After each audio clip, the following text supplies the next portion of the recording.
नमस्कार, मैं हूं आपके साथ में श्वेता गर्ग और आप देख रहे हैं एबी स्टार। अब वक्त हो चला है दिल्ली एनसीआर की खबरों का।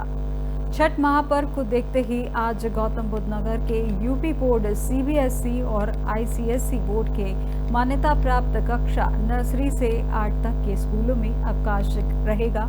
जब बेसिक शिक्षा अधिकारी राहुल मवार ने बताया कि उत्तर प्रदेश बेसिक शिक्षा परिषद की ओर से सभी स्कूलों में छठ महापर्व के लिए अवकाश घोषित किया गया है। वहीं शुक्रवार को सभी स्कूल अपने निर्धारित समय पर खुलेंगे। इसके अलावा गाजियाबाद में भी स्कूल बंद रहेंगे। इसको लेकर जिला विद्यालय निरीक्षक गाजियाबाद ने पत्र जारी किया है। वहीं यूपी की राजधानी लखनऊ में भी 7 नवंबर को जिला स्तरीय अवकाश घोषित किया गया है।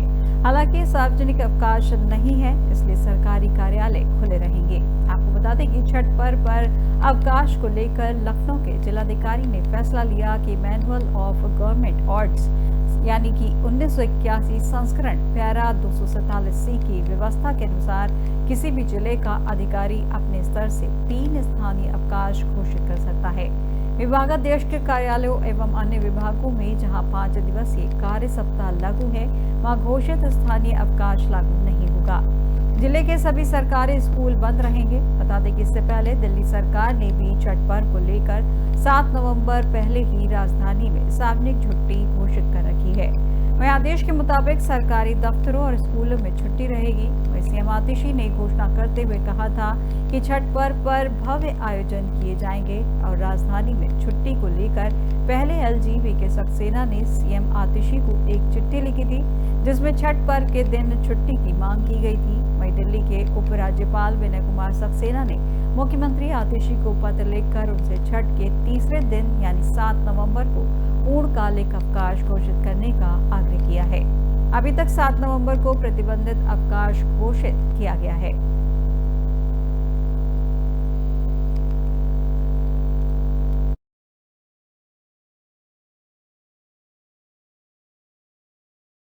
विधानसभा चुनाव को लेकर आम आदमी पार्टी ने अपनी तैयारियां तेज कर दी हैं, जहां बूथ स्तर पर पार्टी के कार्यकर्ताओं का मनोबल और बढ़ाने के लिए आप 11 नवंबर से दिल्ली में जिला सम्मेलन कार्यक्रम शुरू करने जा रही है। इसके तहत आपके राष्ट्रीय संयोजक अरविंद केजरीवाल पदाधिकारियों को संबोधित करेंगे। इसकी जानकारी देते हुए आपके दिल्ली प्रदेश संयोजक गोपाल राय ने बताया कि 11 से 20 नवंबर तक दिल्ली के 14 जिलों में यह कार्यक्रम किया जाएगा।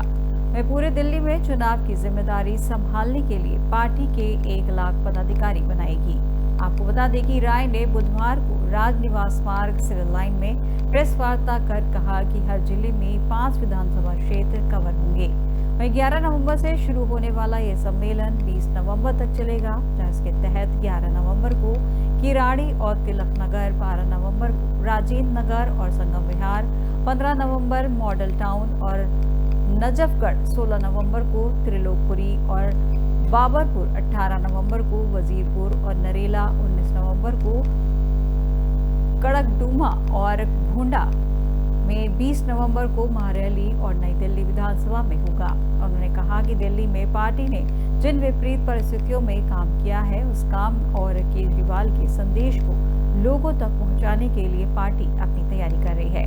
वहीं दिल्ली विधानसभा की तैयारियों को लेकर आप लगातार सक्रिय है। वहीं पिछले दिनों पहले चरण के तहत सभी विधानसभा क्षेत्रों में दिल्ली सरकार द्वारा किए गए कामों और विकास कार्यों का हिसाब किताब आपका विधायक आपका द्वार कार्यक्रम के माध्यम से लोगों के सामने पहुंचाने में सफलता हासिल की।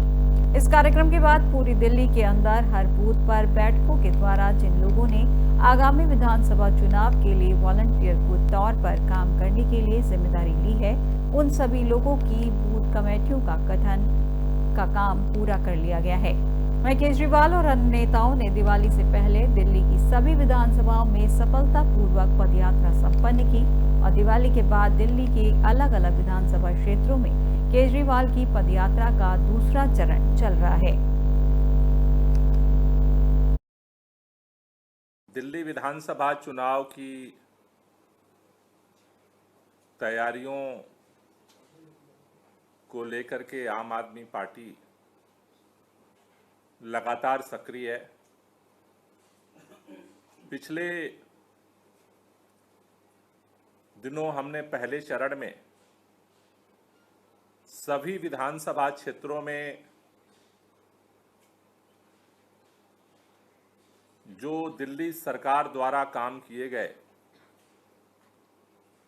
और विधानसभा क्षेत्र के अंदर जो विकास कार्य किए गए उसका हिसाब किताब जनता के सामने आपका विधायक आपके द्वार कार्यक्रम के माध्यम से पहुंचाने में सफलता हासिल की।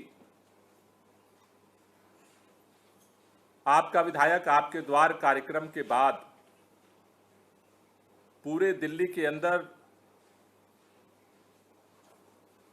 हर बूथ पर बैठकों के द्वारा जिन लोगों ने आगामी विधानसभा चुनाव के लिए वॉलंटरी समय देने के लिए, काम करने के लिए जिम्मेदारी ली, ऐसे लोगों की बूथ कमेटियों का गठन का काम पूरा कर लिया गया है। पर्व में पूरे दिन निर्जला व्रत रखने के बाद श्रद्धालुओं ने सायंकाल को पूजन कर रोटी और गुड़ की खीर का प्रसाद ग्रहण किया। इस दौरान प्रसाद अपने परिवार के साथ आसपास के लोगों में भी बांटा गया। श्रद्धालुओं ने सूर्य देव की उपासना में खुद को समर्पित किया। 4 दिवसीय छठ महापर्व के दूसरे दिन बुधवार को श्रद्धालुओं ने खरना किया। इसमें पूरा दिन निर्जला व्रत रखने के बाद श्रद्धालुओं ने सायंकाल को पूजन कर रोटी और गुड़ की खीर का प्रसाद ग्रहण किया। इस दौरान प्रसाद अपने परिवार के साथ आसपास के लोगों में भी बांटा और श्रद्धालुओं ने सूर्य देव की उपासना में खुद को समर्पित किया।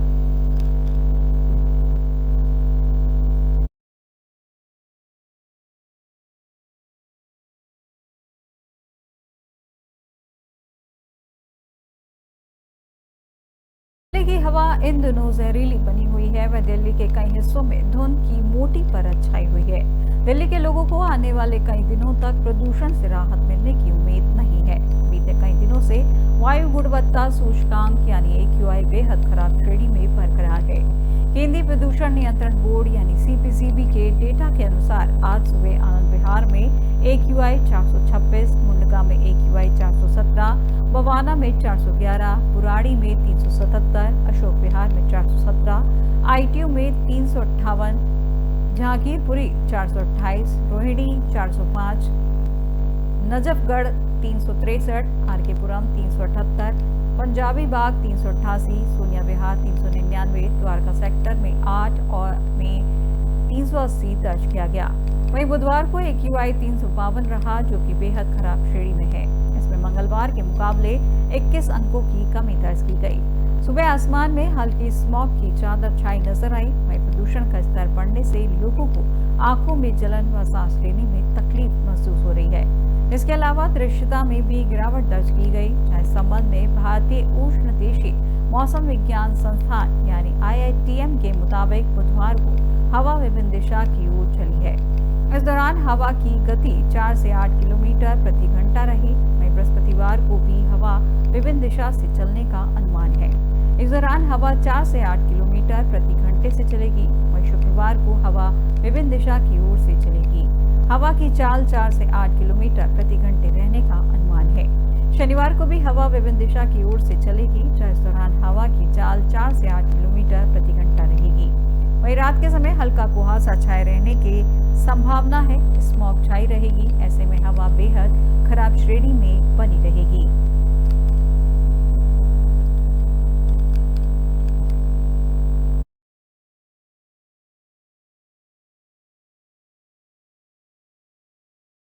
दिल्ली में वसंत विहार निर्भया केस फिर से दोहराया गया जब दिल्ली पुलिस के पुराने मुख्यालय से कुछ मीटर की दूरी ITO पर महिलाओं व गरीबों के लिए काम कर रही युवती के साथ 3 दरिंदों ने सामूहिक दुष्कर्म किया। उसके बाद ऑटो चालक ने राजघाट के पास गांधी स्मृति वाली सर्विस रोड पर ले जाकर उसके साथ ऑटो में दुष्कर्म किया। बार बार किए गए दुष्कर्म से युवती का मानसिक संतुलन बिगड़ गया है। जहां दिल्ली के निर्भया कांड 2 की पीड़ित युवती बड़े सपने लेकर दिल्ली आई थी, मगर दिल्ली ने उसे ऐसा दर्द दिया कि वह उसे कभी भूल नहीं सकती। Master in social work degree holder युवती ने अपनी नर्सिंग की नौकरी छोड़कर उसने अपना जीवन विशेष रूप से गरीबों, महिलाओं और हाशिए के समुदाय के लिए समाज सेवा के लिए समर्पित कर दिया। वह सामाजिक कार्य के प्रति अपने जुनून को महसूस करने और एक नए अवसर की तलाश में दिल्ली आई थी। पीड़िता ने सामाजिक क्षेत्र में 8 वर्षों तक काम किया है।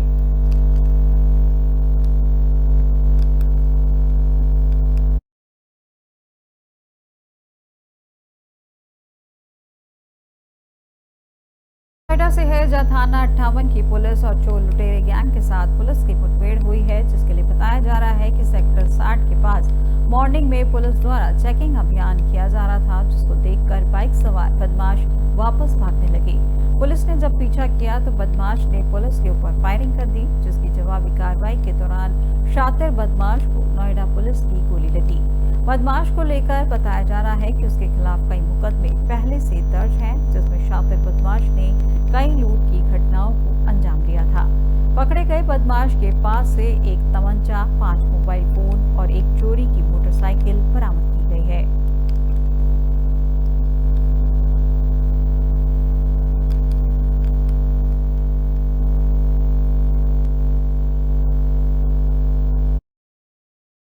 पुलिस कमिश्नर जनपद गौतम बुद्ध नगर महोदया के निर्देशन में आज रात्रि में नोएडा जोन के अंतर्गत एक विस्तृत चेकिंग अभियान चलाया गया था, जिसके दौरान सेक्टर 58 की पुलिस की एक बदमाश के साथ मुठभेड़ हुई।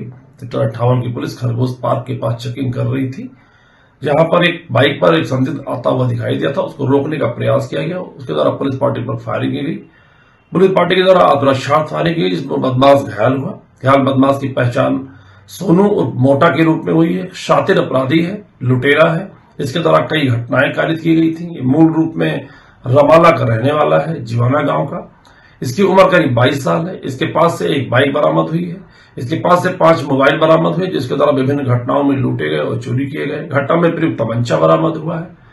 इसके 2 अन्य साथी हैं, पूछताछ से ज्ञात हुआ, जिनका नाम आकाश और सोनू है। उनकी तलाश की जा रही है। घायल बदमाश को उपचार अस्पताल भिजवा दिया गया है। आवश्यक वैधानिक कार्रवाई की जा रही है। पुलिस कमिश्नर जहां चोटपुर में मामूली विवाद के चलते एक युवक की चाकू से गोदकर हत्या कर दी गई। इसके साथ ही बीच बचाव करने आए युवक पर भी चाकू से हमला कर उसको घायल कर दिया और आरोपी हत्या करके मौके से फरार हो गए। वहीं पुलिस द्वारा टीम बनाकर आरोपी को अरेस्ट करने की कोशिश की जा रही है। यह पूरा मामला थाना सेक्टर 63 का बताया जा रहा है।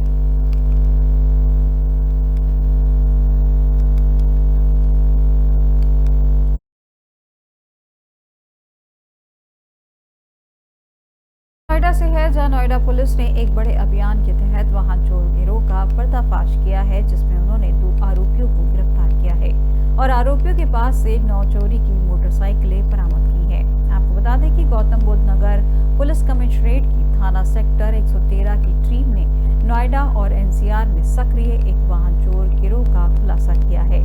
पुलिस ने सेक्टर 112 के पास एफएनजी मोड़ पर चेकिंग के दौरान 2 अभियुक्तों को गिरफ्तार किया है और एक किशोर को पुलिस हिरासत में लिया है। उनकी कब्जे से 9 चोरी की मोटरसाइकिलें और स्कूटी बरामद की है, जिनमें से अधिकांश काले रंग की स्प्लेंडर और अन्य 2 पहिया वाहन शामिल हैं। इन वाहनों का उपयोग इस गिरोह द्वारा चोरी और अन्य अपराधों के लिए किया जाता था।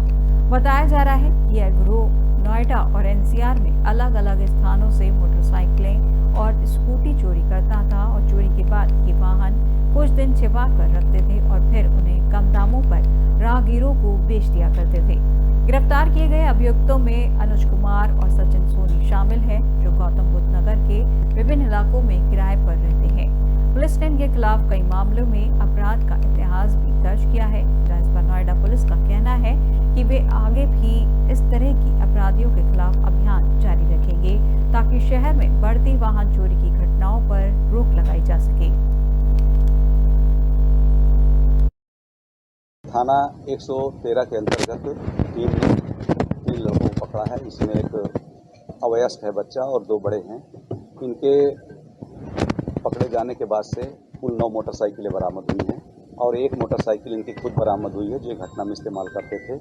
और इनमें से भी 4 कनेक्टेड हैं, जिसमें से 3 थाना 113 क्षेत्र की मोटरसाइकिलें हैं और 1 फेज 2 की है।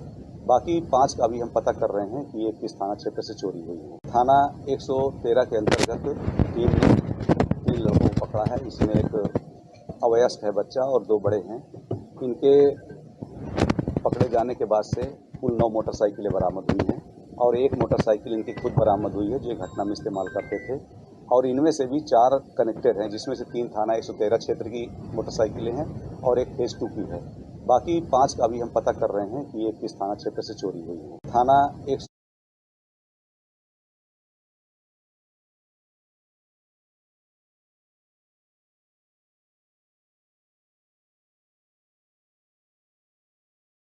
दिल्ली एनसीआर की खबरों में फिलहाल बस इतना ही और देश दुनिया की तमाम जानकारी के लिए देखते रहिए एबी स्टार। नमस्कार।